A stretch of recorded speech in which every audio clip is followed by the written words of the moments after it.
The crowded hall buzzed with excitement as Donald Trump entered, shaking hands and acknowledging the cheers. This was one of his nationwide stops to promote a new initiative aimed at improving veterans' lives. Among the crowd, a man in a wheelchair stood out, not because of his appearance, but because of the quiet strength he exuded. His name was Daniel Carter, a decorated war veteran who had lost both legs during a mission overseas. Daniel had dedicated his post-service life to advocating for fellow veterans, ensuring they received the care and respect they deserved. Yet, he wasn't there to merely cheer for Trump. He had a question, one that he hoped would spark change. As the event proceeded, Trump spoke passionately about his administration's efforts to improve veterans' health care, job opportunities, and mental health support.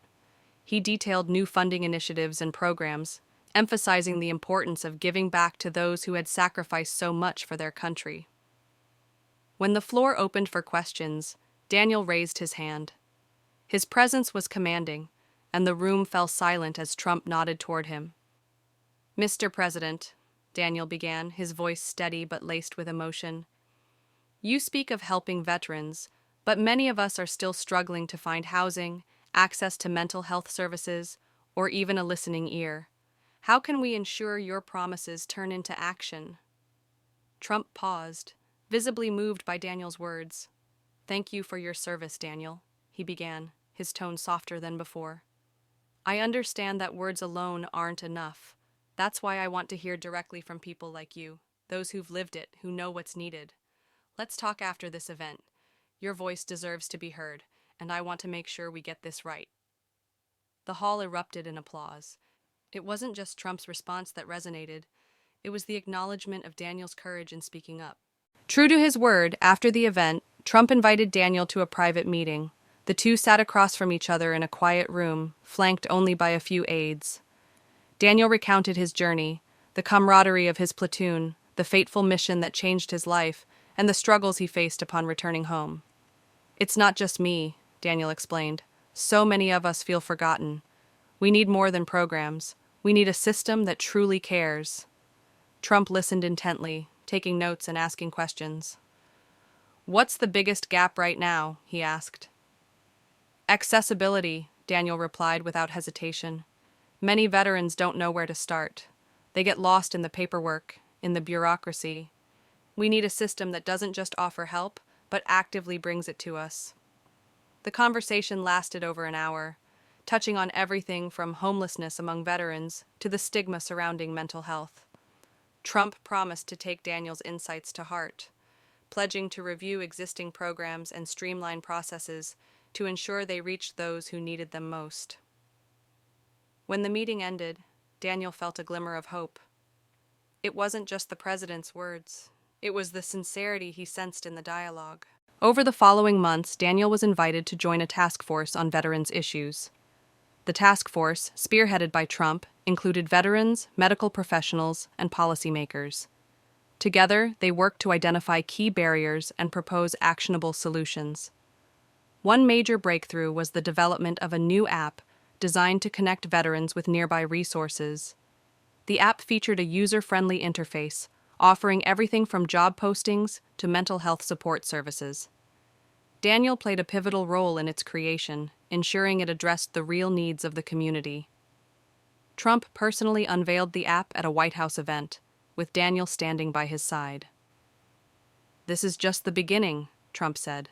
"With Daniel's help and the input of countless veterans, we're building a system that works for our heroes." The initiative didn't stop there. Community centers were established in rural areas, offering one-stop access to healthcare, job training, and counseling. Public awareness campaigns encouraged citizens to support veterans in their neighborhoods, fostering a sense of collective responsibility. While the progress of the veteran-focused initiatives was evident, challenges began to surface. Some veterans felt left out due to slow program implementation in rural areas, while others believed the efforts weren't addressing deeper systemic issues. The task was monumental, but Daniel Carter remained resolute. "Change doesn't happen overnight," he often said in interviews. "But every step forward means one less veteran forgotten." One significant issue arose with the accessibility of the new app, connecting veterans to resources. While popular in urban areas, it struggled in rural regions where internet access was scarce. Daniel proposed a solution: physical kiosks in libraries and community centers to ensure rural veterans could still access critical services. Trump quickly supported the initiative, directing funds to set up over 500 kiosks across underserved areas. Mental health stigma was another challenge. Daniel, sharing his own battles with PTSD, became a vocal advocate for normalizing counseling and therapy. His openness inspired the administration to launch public campaigns featuring veterans who found strength in seeking help. These stories resonated nationwide, encouraging thousands to break their silence. Trump, meanwhile, maintained a hands-on approach. He visited VA hospitals, attending forums where veterans openly voiced their frustrations. In one memorable visit, a Vietnam veteran rose to speak. "I've waited decades for someone to care. Don't let this be just another empty promise." Trump, visibly moved, responded, "This isn't a promise for today, it's a promise for good." Despite the challenges, the results were becoming tangible. Reports showed a decline in veteran homelessness and an increase in mental health service usage. The grassroots efforts, combined with federal initiatives, began fostering a sense of community among veterans who had long felt abandoned. Daniel's advocacy didn't stop there. Testifying before Congress, he emphasized the urgency of long-term reforms. "Every delay costs lives," he stated. His heartfelt words pushed for bipartisan support to improve healthcare and job training programs for veterans. While critics questioned the sustainability of the programs, Daniel stayed focused. "This isn't about politics," he reminded skeptics. "It's about honoring promises made to those who served." By year's end, the results spoke for themselves. The app expanded its services, mentorship programs blossomed, and community-driven initiatives multiplied, ensuring no veteran was left behind. By the end of Trump's term, significant strides had been made. The veteran homelessness rate had dropped, access to mental health services had improved, and the app had connected thousands of veterans with life-changing opportunities. Daniel's role didn't go unnoticed. He became a symbol of resilience and advocacy, inspiring others to step up for their communities. Trump often credited him in speeches, saying, "Heroes like Daniel remind us why we do what we do."